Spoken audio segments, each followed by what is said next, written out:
Tawakkul in Islam refers to relying on Allah and putting one's trust in Allah subhanahu wa ta'ala. Honestly, most of us are not quite clear about it, or if we do understand it, we're not quite sure how to implement it in our daily lives. There's an ayah in the Quran that can help us develop and increase our reliance and trust in Allah. All verses of the Quran are important. However, this particular verse is one that should be understood, memorized, internalized, acted upon, and written down. Place it on a night table or fridge, or use it as a screensaver. The purpose is to remember it as a reminder to ourselves as something we recite every day. This verse refers to the expedition of Tawakkul, a journey that required the Sahaba to leave their homes, travel a great distance, and face many difficulties. It was a very challenging circumstance. It happened to be the middle of summer, and their crops, agriculture, and livelihood would have to be left behind. What do you think happens to a person's harvest if they leave before it can be harvested, and there's no one to take over? Harvest too early, and the crops are raw, and harvest too late, and the crops begin to rot and dry up. The Sahaba faced a challenging choice. They were told it was time to leave for the expedition of Tabuk, leaving their livelihood behind. They would be walking for 1,000 miles in the heart of the desert of Medina. Remember, it was the middle of summer. They were going to meet the Romans, who at that time possessed the greatest political and military strength. They had an army of 4,000 men on horses and many more ground fighters. Their only reason for attacking the Muslims was that they had heard of the expansion of Islam in the Arabian Peninsula and wanted to weaken their strength. This particular ayah was revealed as an important message to the Sahaba at that time and as an important life lesson for every single one of us today.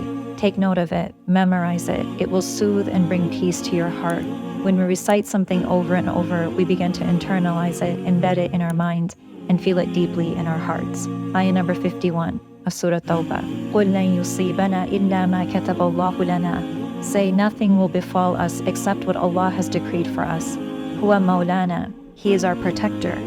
وَعَلَى اللَّهِ فَلْيَتَوَكَّلِ الْمُؤْمِنُونَ. And in Allah let the believers put their trust. Subhanallah, what a beautiful verse. It speaks about the reality of the relationship between the servant and their creator, the relationship between ourselves and our Rabb, Allah subhanahu wa ta'ala. Ali radiallahu anhu expressed that when he understood this verse and similar verses about destiny and reliance on Allah, he became the most content person on earth. And Imam Shafi'i rahimahullah said, "My heart is at ease knowing that whatever was meant for me will never miss me, and what misses me was never meant for me." This verse gives us the primary benefit of tawakkul. When a person relies on Allah, the problems of this world become manageable, even in the most difficult circumstances. No matter how powerful the storm outside, our hearts will be at peace because we know nothing will happen unless He has willed it. And who is He? He is my Mawla, my protector, the one who created me, cares for me, and nourishes me. Why should I worry? Why should I try to control what is not in my control? Whether it's a medical challenge, financial, social, or any other life challenge, nothing will happen unless Allah has willed it. No one can hurt us unless Allah has willed it. No one has power over us unless Allah has willed it. No financial issue can burden us unless Allah has willed it. So why burden myself with external factors I can't control? Why not just put my trust in Allah? What is the definition of tawakkul? It's a psychological state of mind. It's also a spiritual and theoretical belief of the heart. Tawakkul does not change how we act or what we do. It changes how we look at the world and how we perceive it. In today's world where there is much talk about emotional intelligence, tawakkul is item number 1 on that list. Letting go of what we can't control, accepting what is, and making the best of every challenge and situation. This is tawakkul. As the famous saying, God grant me the serenity to accept the things I cannot change, the courage to change the things I can, and the wisdom to know the difference. Having tawakkul does not give us the license to be irresponsible or negligent. Many examples in the lives of the prophets and righteous people illustrate this. One such example is Hajar alayhi salam. She trusted Allah, knowing that He wouldn't abandon her and her baby Isma'il alayhi salam in the desert, but she still ran between Safa and Marwa looking for water and help. This act was so praised and loved by Allah that we emulate it every time we perform Hajj or Umrah. Having tawakkul does not mean sitting back and waiting for whatever Allah wills to happen. It doesn't mean standing in the middle of a highway and saying, I put my trust in Allah. It doesn't mean wasting our days being heedless instead of getting an education or working and saying whatever Allah wills will happen. Tawakkul means fulfilling all of our duties, doing our very best, and then leaving the results in the hands of Allah. I love this definition because it falls into one of life's greatest lessons. I can't control the people around me. I can't control the world around me. I can't control the results of my work and effort.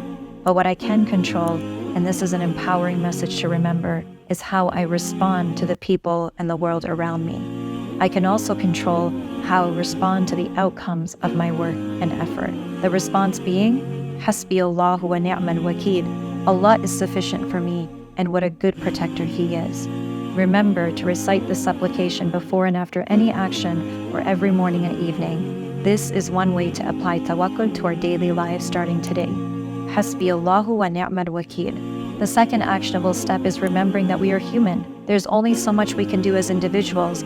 After we have exhausted our ability to act, we must step back, both mentally and physically, and rely on Allah. As humans, we have limited abilities, and we need to teach ourselves to accept and appreciate this. Will we always see the results of our efforts in this world? It is possible, but more likely, we will see some results and others we won't. When the Prophet ﷺ was passing away, Fatimah radiallahu anha saw him in his severe illness and began to cry. She was only 21 years old when her father passed away. Rasulullah ﷺ called her over compassionately and said, "Come, let me tell you something." He whispered something into her ear and she cried even more. Then he called her back and whispered again, making her laugh. After Rasulullah ﷺ passed away, his wife Aisha radiallahu anha was curious to know what was whispered to Fatima radiallahu anha that made her cry and then laugh. She said, her father ﷺ first told her that he would not survive this illness and would pass away, which made her cry more. Then he told her that she would be the first among his family to follow him, which made her laugh. Sahih Bukhari. We ask Allah subhanahu wa ta'ala to instill in us the exceptional qualities of Fatima radiallahu anha and grant us her royal company in the highest level of Jannat al-Firdaus. Ameen.